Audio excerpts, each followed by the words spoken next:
Hi guys, you're listening to Ebird Online again, and I'm here with the review of 90 Day Fiance Before the 90 Days, Season 3, Episode 3, Little Lies. Now I've split this into two parts, so if you want to see the first part, just go to my videos and you'll find it right there. So this second part is going to feature a breakdown of the following couples: Darcey and Tom, Caesar and Maria, and Benjamin and AKINYI. So let's get to it. So next up we have fan favourite Darcey, and she's 44 from Connecticut. Now Darcey has been on 90 Day Fiance for quite a few seasons, and she used to date a guy called Jessie, who was a Dutch guy, and I think he was about 10 or 15 years younger than her, and he behaved about 20 or 30 years younger than her. He was an unbelievable narcissist who actually once, I remember, called the police because he claimed she'd thrown a pair of shoes at his head, and even though she didn't hit him, it could have done, and it could have killed him. Right, Jessie. The only really unfortunate thing about this whole scenario, as far as I was concerned, was Darcey has either 2 or 3 kids, and they're teenage girls, and they're really beautiful, really well-adjusted girls, and I always thought that bringing Jessie into their life was a bad move because it really showed the dysfunctionality of relationships,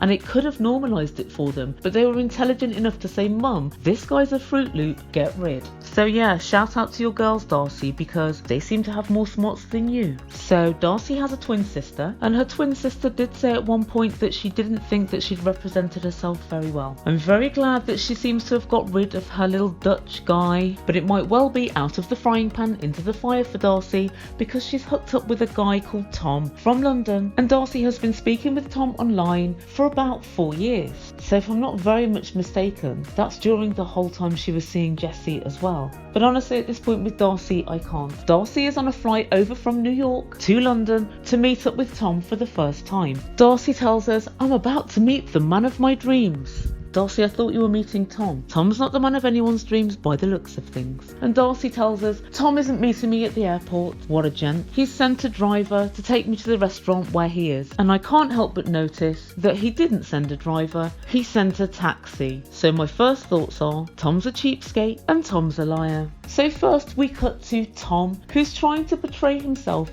as a quintessentially English gentleman. And we see Tom on a country manor of some description, walking his dog and hunting and shooting. And then he tells us he's a brand ambassador for a sportswear company, and he proceeds to show us lots of different shots of yacht and polo and generally what looks like a fabulous life. He speaks with clipped tones and has rather a plummy accent, and he lets us know he's a Lothario and he finds it so easy to pull women. Now I'm going to come back to this a bit later, but I don't for 1 minute think Tom is the quintessential gentleman he's trying to pretend to be.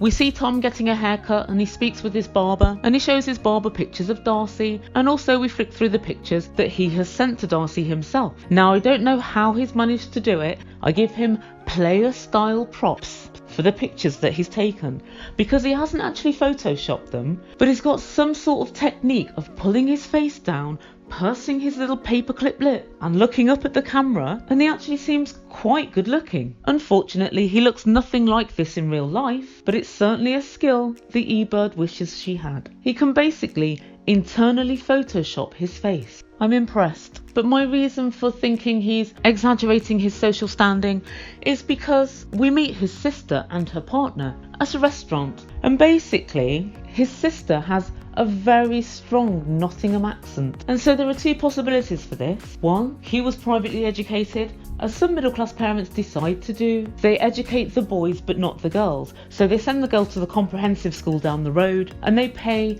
for the boy to be privately educated. Very sexist and very shady. I have actually got a couple of friends that has happened to. Yeah, in fact 2 friends that that's happened to, but it's quite rare. So the second option is he's just decided to acquire a really upper class accent. So it isn't just that he's been living in London for like 30 years or whatever, he still lives in Notts, but it really is quite a plummy accent, and so I figure he's very possibly putting it on. His hairdresser and his sister and her partner all agree that Tom's some sort of Lothario, and I can't help but look at him and think, okay Tom, choose your own adventure. Okay Tom, make up your own storyline. I really just don't buy it. But anyway, the social standing of Tom is background noise compared to Darcey's entrance to this show. She really is something else. Darcey, after getting off the plane and meeting up with the driver, i.e. taxi guy, Darcey decides to spend 45 minutes in the bathroom, basically having a tramp shower. So she washes herself as much as she can and she decides to change her clothes. Now, I thought she looked quite nice when she got off the plane. If this guy's too cheap to meet up with her and take her to the hotel room, she would have been well within her rights to just turn up as she was dressed for the plane. So Darcey literally washed her armpits, sprayed herself, creamed herself, and then she proceeds to tell us she doesn't know if to wear a sexy heel or a sexy thigh high. She doesn't want to be too over the top. So she strips off to a black Gucci bodysuit. I want to say swimsuit, but I'm going to say bodysuit. And she wears a tuxedo over the top with thigh-high lace-up boots. Her extensions look as if they came out of a Christmas cracker, or Claire's accessories. And after 45 long minutes, she walks out of the bathroom. And I really don't think that she could look worse. Honestly, Darcey, you could have literally had a whip round Primark and you would have looked far better.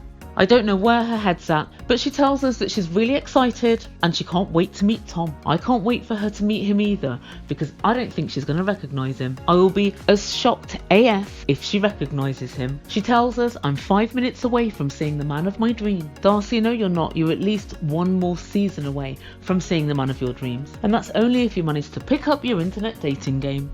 But in the end, despite my best wishes, she does actually recognise him when she walks into the restaurant, and it's quite a touching scene actually. They both seem to really like each other, and both of them have exaggerated somewhat with their online pictures, so I guess they've probably got an equal level of disappointment in terms of the looks department. Tom actually asked her at one point, did I look like you thought I'd look? And her whole body language said, no, of course you didn't, Tom. But she said, yep, you did, I'm happy. And I guess that was the best answer after all. She's looking for a connection, not just a look, which is good. I feel as if she's stuck with Jessie just because of a look, and that didn't turn out so well for her. Tom then tells her he's booked her an Airbnb and that she won't be staying with him, and she looks pretty perturbed that they won't be spending the night together. And she says later, he thinks our relationship's at a different stage to where I think it is. Darcey, consider yourself lucky, slow your roll and realise that there's always tomorrow.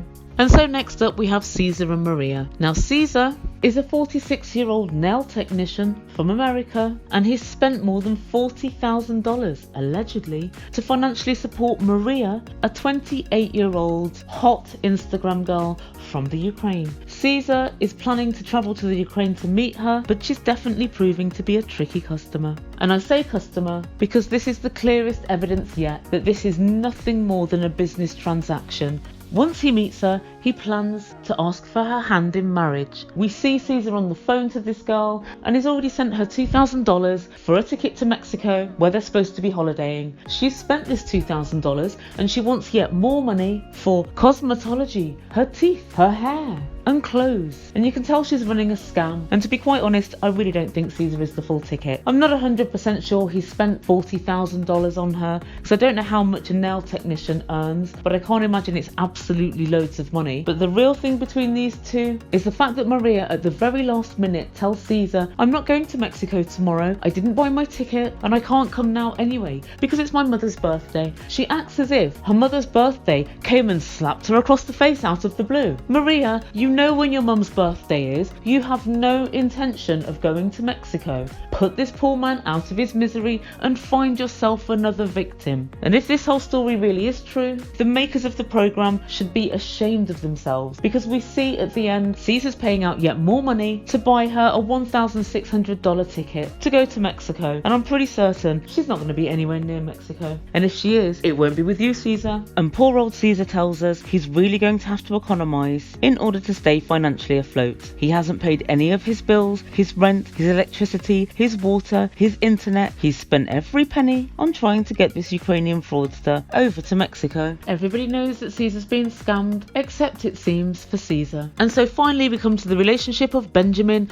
and AKINYI. And so Benjamin is a project support manager for an energy company. He's very religious and is currently working towards being ordained as a minister. Well, one thing's for sure, Benjamin, he hasn't got it in him to scam the members of the church. He has a 5 or 6 year old son, Grayson, who looks mixed race, and he dedicates a lot of time to Grayson. And I have to say, Grayson's a beautiful, really cute kid. So he was married to Grayson's mum for 7 years, and it seems as if he was left after the divorce with not much money at all. So he lives paycheck to paycheck, and he said he has to penny pinch in order to make ends meet, and he has 50-50 custody. So I guess anyone that's going to come into his life is going to be a step parent, not just a every other weekend step parent, but a real hands-on step parent. So next we cut to him speaking to AKINYI, and he tells us that she's never been out with a white guy before. She's from Kenya, and he lets her know that he's pretty fly for a white guy. Benjamin, lie number 1. And then AKINYI hits him with a hammer blow. AKINYI tells him there's going to be a bride price. I guess in other words it's some sort of dowry, which means he has to pay money to her family for her hand in marriage. She tells him when you arrive, we'll let you know how much it is. Benjamin, find out before you step on the plane, because the overwhelming chances are you're not going to have enough money,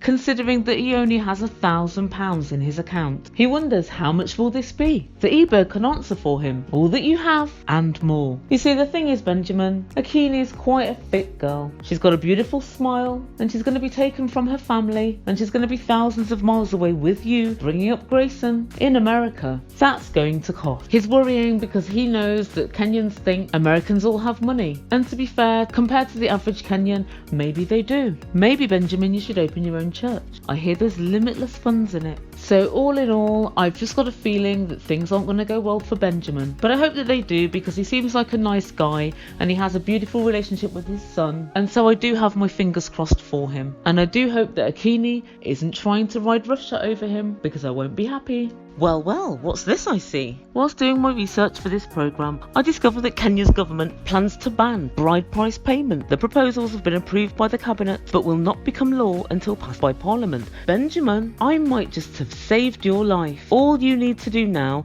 is long it out. Whatever you do, just make sure you don't marry AKINYI until that law has been passed. Let's make a plan. When you go over to Kenya, take AKINYI's dad to one side, Mr. Abala, pursuant to gaining your daughter's hand in marriage. I would love to give you 15 cows, but it would seem that it's against the law. Mr. Abala, I have an unswerving, unwavering commitment to ensuring that the rule of law is upheld, and I will not cease until all such illegal acts are quelled. I can see that you're a man of great virtue, free of deceit, truthful and sincere. Mr. Abala, I'd give my body and soul, my animating spirit and my life blood to upholding the law. I'm very sure you wouldn't want your daughter to marry someone who was willing to break the laws of the land. And Mr. Abala, if I'm honest, I did think that bride prices were an outdated notion. Benjamin, I reckon that should do it. You're welcome. Guys, if you haven't already, please don't forget to subscribe to my channel. If you're new to my channel, thank you so much for listening. You've been listening to Ebird Online, and I'll see you soon. Ciao for now. And I'll see you next week with another review. Ciao for now.